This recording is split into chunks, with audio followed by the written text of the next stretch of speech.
An article, 3 draft prospects that the Browns should consider outside of Andrew Berry's age guardrails. One of them a safety, Penn State's Ji'Ayir Brown. One of them a wide receiver, Tank Dell from Houston. And Nick Hampton, edge rusher from Appalachian State. Take us what you think makes sense about potentially going outside of what the norm has been. Well, I think with Ji'Ayir Brown, of those 3 guys, he'd be my number 1 choice of those guys, because I feel like right now the Browns don't necessarily have a third safety I think you could trust behind Juan Thornhill and Grant Delpit. And I think with Ji'Ayir Brown, he's a guy that can play the free and he can play the strong very well. You've got plenty of production at Penn State. He was, playing safety back there in what was a great secondary. Obviously, helps a little bit that he got Joey Porter Jr. is going to be probably should be a first-round pick tonight at corner.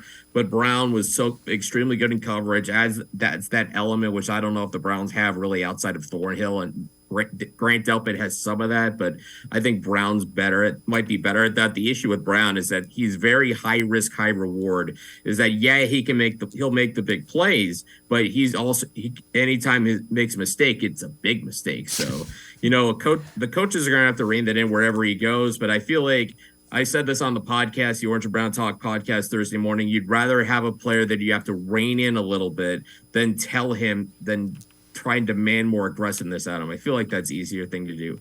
Tank Dell, another one of these guys that great slot receiver, tremendous speed, agile, actually had an abnormally high number of touchdowns for a smaller receiver. I think it comes down to, age, competition level, and the fact that he is actually skinnier than some of these other slot receivers we talked about, over the past few weeks and months, about where the Browns could go at that position. But Tank Dell, I think he's pretty electrifying. He'd be a fun fit for wherever he goes. And Nick Hampton was another edge guy who was interesting to me.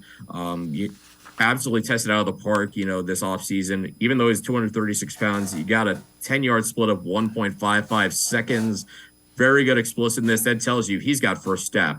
And I talked about before, with the wide 9 Jim Schwartz has historically run, you're already playing outside that tackle. So if you get that first step and you can already outflank him, if you get past him early, you've already won essentially, and then you can cause a whole bunch of havoc. That's why I think even though Nick Hampton's smaller, you wouldn't necessarily want him in run situations. But if you're looking for a sub package guy right now, he'd be a very fun fit in this defense.